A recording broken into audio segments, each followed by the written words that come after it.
High, আমি Bharat. Welcome to my channel ভ্রমণ diary. আমি ভালোবাসি নতুন নতুন জায়গা ঘুরে দেখতে আর সেই সুন্দর মুহূর্তগুলো আপনাদের সঙ্গে ভাগ করে নিতে।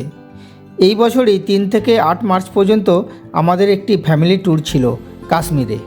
আমাদের এই সুন্দর যাত্রা শুরু হয়েছিল দুর্গাপুর থেকে। যেতে যেতে আমরা সিঙ্গুরের কাছে লাবণ্যতে একটু ব্রেকফাস্ট করার জন্য থামি। এই হোটেলটি খুবই জনপ্রিয় আর আমাদেরও ব্রেকফাস্টটা বেশ ভালোই লেগেছিল। খাওয়া দাওয়া শেষ করে আমরা আবার রওনা দিলাম, উদ্দেশ্য কলকাতা এয়ারপোর্ট।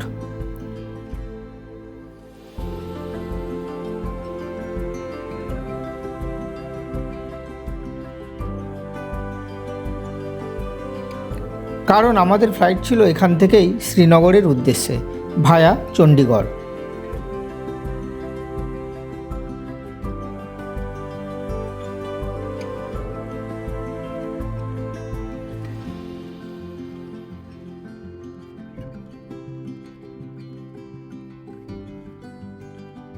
আমার এই চ্যানেলে আপনারা দেখতে পাবেন আমার ভ্রমণের গল্প, অজানা জায়গার খোঁজ আর কিছু বাস্তব অভিজ্ঞতা।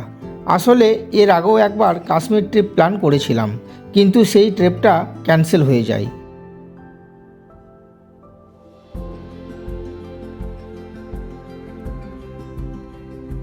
তাই এবার যখন সত্যি যাওয়ার সুযোগ হলো, তখন এক্সাইটমেন্ট আর আনন্দটা যেন আরও কয়েক গুণ বেশি ছিল।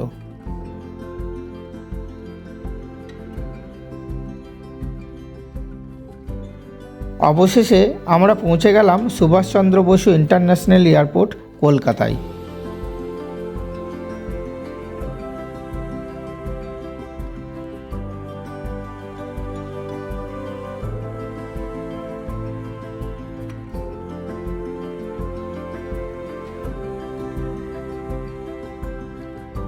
শ্রীনগরে নামার আগেই প্লেনের জানলা দিয়ে চোখে পড়তে শুরু করলো তুষার ঢাকা পাহাড়ের সারি।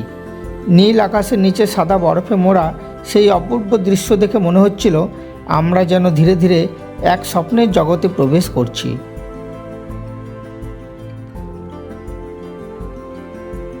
শ্রীনগরের সেই অপূর্ব দৃশ্য দেখতে দেখতে অবশেষে আমরা ল্যান্ড করলাম। আগেই আমাদের গাড়ি বুক করা ছিল গোয়াই বিবো থেকে। এয়ারপোর্টের বাইরে বেরোতেই ড্রাইভার আমাদের জন্য অপেক্ষা করছিলেন, ফলে আর কোনো ঝামেলা ছাড়াই আমরা সহজেই গাড়িতে উঠে পড়লাম। সেদিনের মতো আমাদের যাত্রার প্রথম দিনটা শেষ হলো শ্রীনগরেই। শ্রীনগরে আমরা যে হোটেলে ছিলাম তার সমস্ত ডিটেলস আমি আমার নেক্সট ব্লগে বিস্তারিত শেয়ার করব।